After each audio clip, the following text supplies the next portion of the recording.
Bonjour Corentin, de l'école chevaleresque.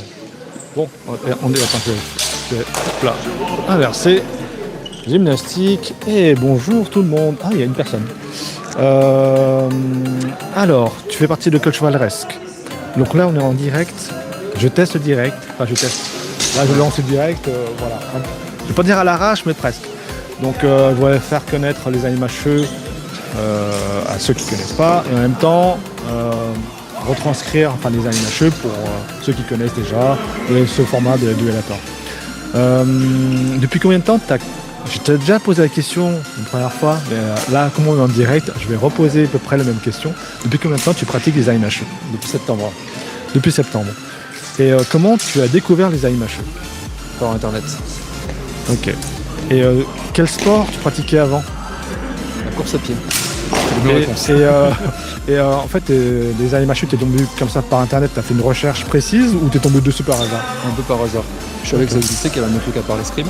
Ouais. Et après, je me suis intéressé et j'ai vu ça. Ok. Et quelle épée préfères-tu? Je sais pas si tu viens de commencer, je sais pas si tu as des préférences ou l'affinité vers lequel tu vas. Plutôt l'épée de côté. D'accord. Et pour quelle raison? Je sais pas, je ne peux pas dire. Vraiment, comme les héros, je sais pas pourquoi, mais c'est l'épée de côté. Très bien. Et quel défi as-tu pu relever ou pas quand tu as commencé les AMHE? Est-ce que tu as eu un défi quand tu as commencé les AMHE ou est-ce que tu as rencontré des difficultés ou des belles découvertes? Je sais pas. La remise à niveau sportif, c'est assez intense. Et quand tu sors de pas de sport pendant très longtemps, c'est un peu dur au début. D'accord. Et est-ce que tu connais,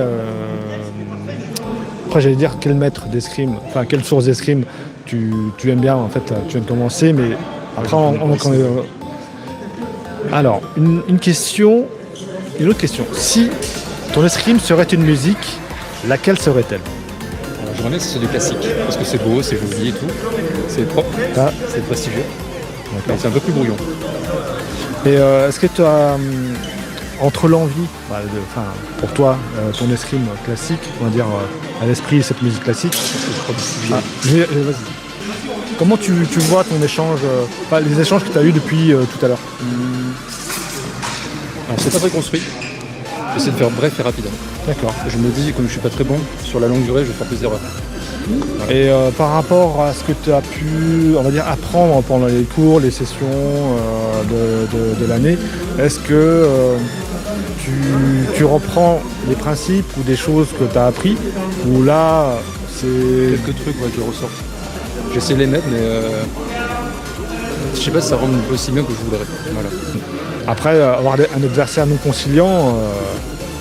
Ouais, c'est pas forcément très simple. Ouais. J'essaie de faire un truc, après des fois je sors en parade. Ouais, c'est intéressant ce que tu dis.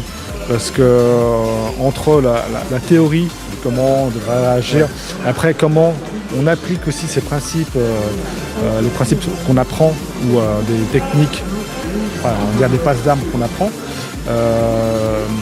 souvent, j'étais confronté aussi à ça. Pourquoi ça ne fonctionne pas? Est-ce qu'on manque de conviction quand tu réalises cet enchaînement? Parce qu'il faut être convaincant. Parce que si tu fais une feinte, mollassonne ou toi sans conviction, c'est sûr que tu ne vas pas rentrer dans la feinte et du coup ça ne fonctionne pas.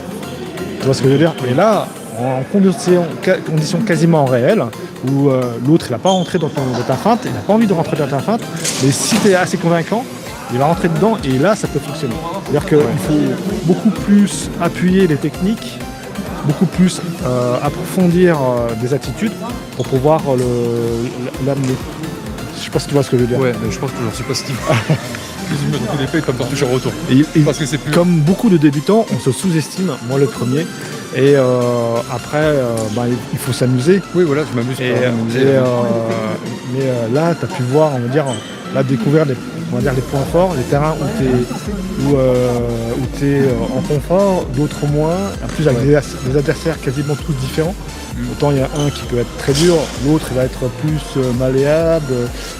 C'est ça, enfin les échanges, comme le duelator ou les tournois sont très intéressants pour justement éprouver déjà son tempérament et son escrime par rapport aux autres. Et donc t'es plus touchette. Donc t'es Touchette à la main, ouais. Ça, donc monsieur Touchette. Enfin, de toute façon, il va y avoir des sobriquets qui traînent. Monsieur Touchette. Ouais, ça peut être un peu chelou, ouais. Oui, c'est vrai. Ça peut... Alors, tiens, on va trouver un truc un peu plus prestigieux. Et comment tu trouves ce format-là? En fait, c'est vrai que t'as pas fait d'autres tournois. Comment tu trouves le duelator? Intéressant, c'est bref, c'est rapide. C'est sympa. Et après, j'aimerais bien voir un échange plus long, tu vois, sur les points. Je pense que tu as plus de temps de voir ton adversaire, comment il fait. Là, c'est un petit peu au petit bonheur la chance. Là, c'est au premier sang, donc c'est vrai que c'est sur les formats de marquer le plus de points avec des malus sur les doubles ou quoi. Là, c'est au premier sang et c'est un bon geste. Et là, on se cherche un peu plus, quoi. On est moins sur ruer sur son adversaire. Oui, c'est marche moins là. Là, c'est plus une construction, là. J'ai l'impression. Moi, je découvre un peu le format par ce qui était écrit, par les règles ou quoi. On a pris sur un autre événement un peu moins marrant. Mais je reviens doucement et je retrouve mes frères d'armes, ça fait plaisir. Et, oui, je pense que tu vas regretter, toi, également ça. Oui. Comment tu te bats, c'est plus joli. C'est une musique classique.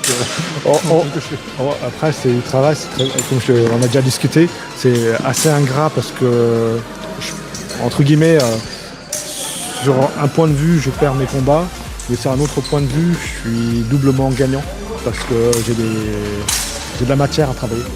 Ouais, c'est graphique, c'est beau à voir, toi. Et après, je me force à garder ça parce que c'est très facile de basculer dans le côté obscur. De la facilité de faire les choses. Et je m'efforce de rendre ça joli, mais en même temps efficace. Après aussi un peu hypnotiser mon adversaire, se demander mais qu'est-ce qu'il fait, il danse ou quoi. Au moment où il a pensé ça, je vais attaquer. La plupart, j'ai déjà croisé le fer avec eux, en l'occurrence toi aussi. Sur pas l'épée de côté, sur le sable. Si, l'épée de côté, on l'a fait. L'épée de côté, bouclier. Ah oui, épée bocle, effectivement. Oui. Là, on aperçoit derrière Charlie qui met son masque, je l'ai déjà affronté aussi. On a été ensemble aussi avec Amaury à la Bravade de l'année dernière. Ensemble, c'était une superbe aventure. Souvent dans un club on se connaît, donc du coup c'est sympa. En même temps, on va dire c'est gentillet, presque. Et là, sur des adversaires qu'on ne connaît pas du tout, il n'y a plus de lien affectif, on n'est pas les mêmes là.